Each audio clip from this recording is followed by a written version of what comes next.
whether you remember from my previous incarnation as a YouTuber that I made a pushnet, a shrimp pushnet. It weren't the best, it was ramshackle. It was really thrown together, but it did the job. It weren't the best. Look, it's all rickety, it's falling apart. I'm going to use some of these components and the net to make a new one, a sturdier one. And that's what I'm going to do now.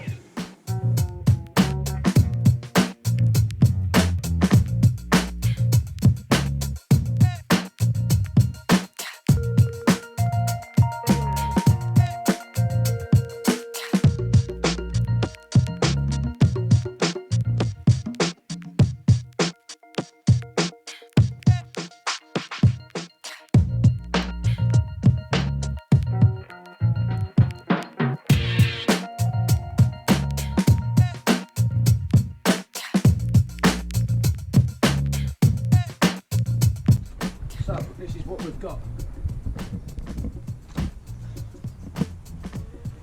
That goes through there, like that. That goes in there. Yeah, up there. That goes over there. And that is a proper snug fit. There you go. That is my new shrimp net.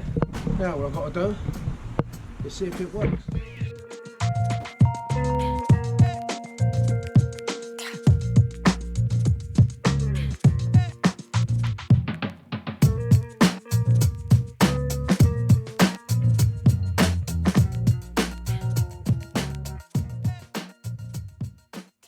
I'm at Walton on the Naze in the northeast of Essex. It's been the first time I could get out for ages to do anything. And it's not very nice. But we're going to crack on. You notice all them big lumps of wood on the beach? They're either from a smashed up groin or from the pier. There's some big pieces of wood there. There's one of the big lumps of wood that are littering this beach. It's a testament to the bad weather that we've had lately. Storms galore. It's just been impossible to get out.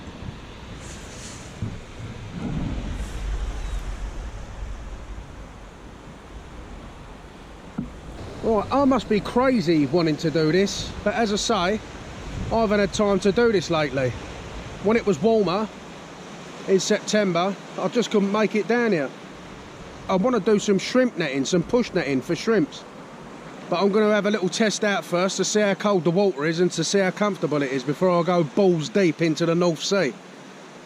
So I'm going to have a little mess about with a landing net around this groin, just to see what's about and just to test the waters, to see if this is a bad idea or not.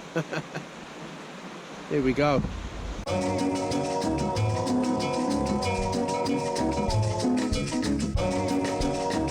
Right, I'm back in the motor now. That was a complete foul. There was a break in the weather and I thought the sea conditions might be a little bit calm for me to do a little bit of shrimp netting, but it's impossible. Not when you've got the sort of equipment that I've got or the clothing that I've got. If I had some decent waders and that, some chest waders, if I could find a set that fitted my immense bulk, or more to the point, if I could afford them, I might give it half a chance. But I'll tell you what, I ain't walking in there, and it's too wavy, and I'm not talking about in the grime sense. No, it's best left for another day. So yeah, that was a complete wipeout, really. I'm gonna have to think of something else. You know what, I nearly didn't do this. There's just a bit too much wave action for it to be comfortable, but you know what, I'm gonna stop being a pussy and I'm just gonna walk into the North Sea and I'm going to do a bit of shrimping with my homemade shrimp net.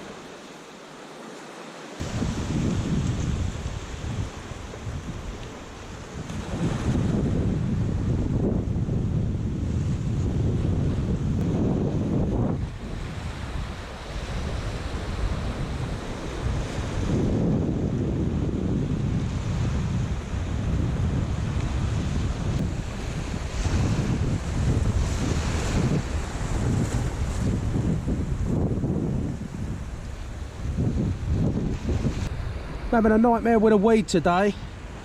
There's just too much weed about. If I persevere, I can probably get some shrimps, but look at that beautiful little flounder that I've got, look. That's the smallest flounder that I've ever seen. This is what I'm having to contend with. It's driving me mad.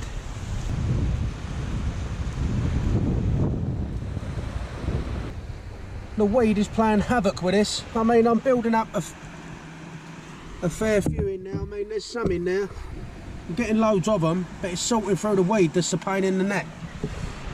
And I mean, there's stuff in there, but after a couple of sweeps of the net, you've just got a heavy net full of seaweed. I will crack on.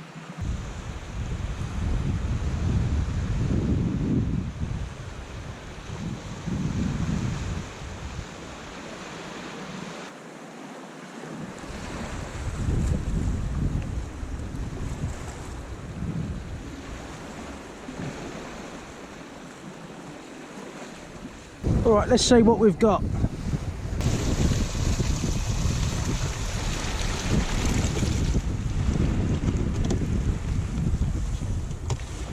That's not a bad little haul. There's a couple of flounder in there and also a couple of bass and a little pipefish as well. But I want to get them back in the water because I don't want them to become too distressed. Right, ain't that the smallest bass you've ever seen? Look at that. Beautiful little flounder. That there is a sand goby.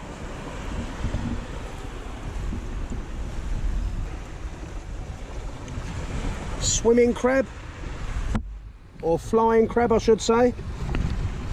Another minuscule little bass. Changed into warm clothes. Gonna have a cup of tea now, so I've got to warm myself up.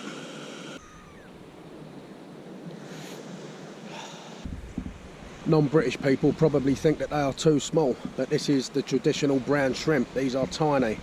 This is how we eat them. I mean, we get bigger prawns and langoustines and all sorts of other crustaceans, but these tiny little brown shrimps, these are traditionally British. They eat them in France as well and on the continent. We call them brown shrimp, and in France I think they call them grey shrimp because they are more or less grey before they're cooked, but when they're cooked they turn brown. And I'm going to eat a couple, but I'm going to make potted shrimp, which is a traditional British way of serving brown shrimp. Melt your butter, pour it on the cooked shrimps, and then you let it harden and set, and then later on you have a nice slice of toast, which is what I intend to do. Well, I'm going to boil them in seawater. Right, I would say that's boiling. I've got the shrimps on ice to comatose them a bit, and then I'm going to throw them in the boiling water.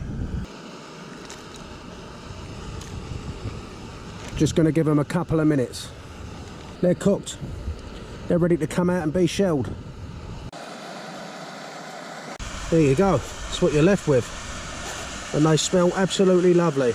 There's a palamon prawn there amongst them. Look at that, one palamon prawn.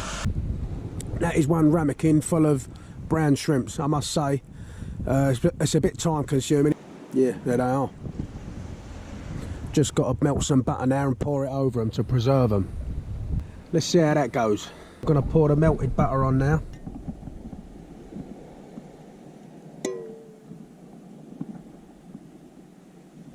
I'm going to put that on ice now to speed up the process. It's inevitable that during this process you're going to get the odd tiny shrimp in there amongst the bigger ones, but there's a way you can eat these that I've been told. Just don't even bother to shell them, just hold it by the head and the towel and just eat it. They're so sweet, they're lovely. I wish they did grow bigger. They're beautiful, but you can eat the whole thing. That don't bother me at all. But I'm just showing you another way you can eat them, the really small ones, because you do obviously get the odd small one slip through the net. Hold it by the head and the towel. I've had them on ice, so they're comatose. I'm going to cook them in that butter residue. God, I wish I had some garlic with me. It's one thing I didn't bring. No worries, it'll taste nice enough. Very nice. Didn't need the extra butter in the bread because I was cooked in butter, but that's the way it goes.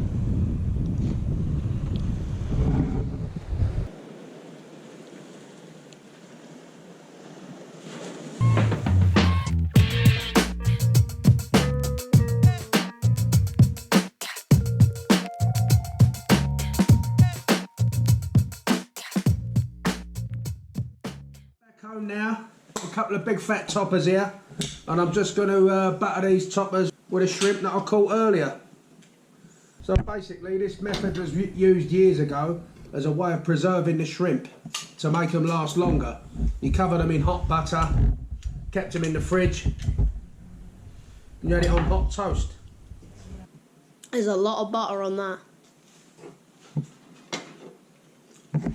Mm. Oh, lovely. Very nice.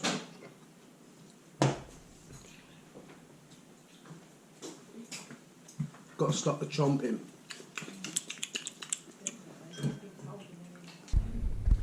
So that's what we got. Potted shrimps on toast. The neighbours swimming about in the sea earlier. This is super tasty. Very nice.